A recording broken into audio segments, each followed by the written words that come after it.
নির্বাচনে অংশ নিতে খালেদা জিয়ার আইনগত কোনো বাধা নেই।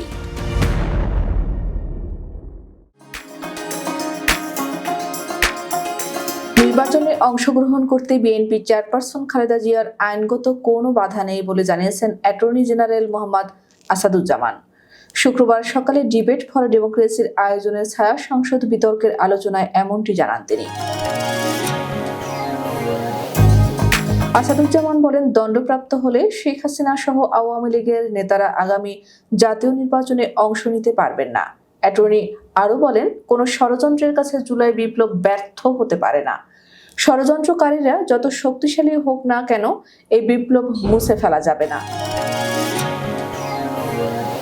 সাবেক প্রধান বিচারপতির প্রসঙ্গে অ্যাটর্নি জেনারেল অভিযোগ করেন, বিচারের নামে অবিচার করেছেন সাবেক প্রধান বিচারপতি।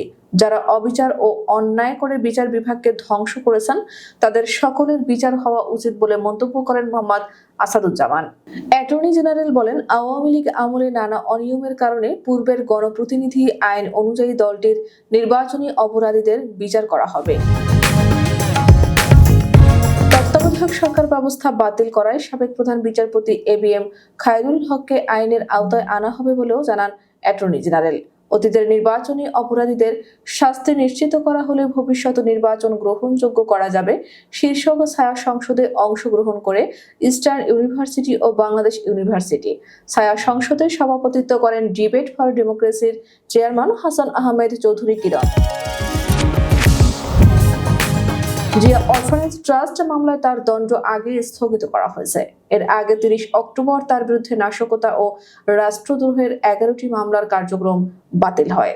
২৭ নভেম্বর জিয়া চ্যারিটেবল ট্রাস্ট মামলায় বিশেষ আদালতের দণ্ডাদেশের বিরুদ্ধে খালেদা জিয়ার আপিল মঞ্জুর করেছেন হাইকোর্ট।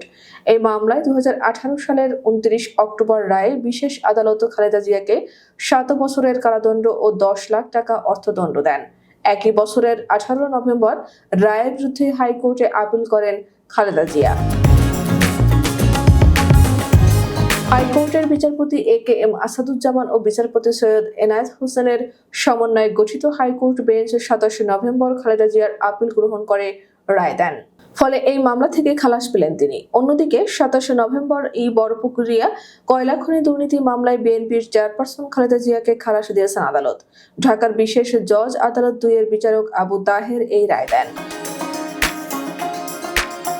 এর আগে ১১ নভেম্বর জিয়া অরফানেজ ট্রাস্ট মামলায় খালেদা জিয়ার দণ্ড স্থগিত করেছেন হাইকোর্টের আপিল বিভাগ। এই মামলায় ২০১৮ সালের ৮ ফেব্রুয়ারি বিশেষ জজ আদালত খালেদা জিয়াকে ৫ বছরের কারাদণ্ড ও অর্থদণ্ড দেন। রায়ের বিরুদ্ধে একই বছর হাইকোর্টে আপিল করেন খালেদা জিয়া। আপিলের উপর শুনানি শেষে ২০১৮ সালের ৩০ অক্টোবর হাইকোর্ট রায়ে খালেদা জিয়ার সাজা বাড়িয়ে ১০ বছরের কারাদণ্ড করেন। হাইকোর্টের পূর্ণাঙ্গ রায় প্রকাশের পর ২০১৯ সালে আপিল বিভাগে পৃথক লিভ টু আপিল করেন খালেদা জিয়া। আর ৩০ অক্টোবর খালেদা জিয়ার বিরুদ্ধে রাষ্ট্রদ্রোহের একটি নাশকতার অভিযোগে করা ১০টি সহ ১১টি মামলার কার্যক্রম বাতিল ঘোষণা করেন হাইকোর্ট।